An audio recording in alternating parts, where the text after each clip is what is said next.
நமக்கு வந்து இன்னைக்கு வந்து தொகுதி மறுவரை வேண்டும் என்பதை மற்ற மாநிலங்கள் சத்தியமாக ஏற்றுக்கொள்ளாது.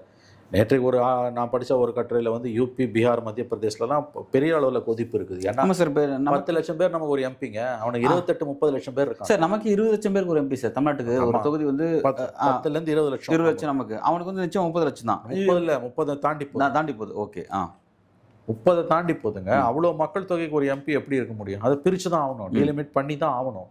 ஆனால் பாதிக்காமல் எப்படி பண்ணுவன்றதான் கொஸ்டின்.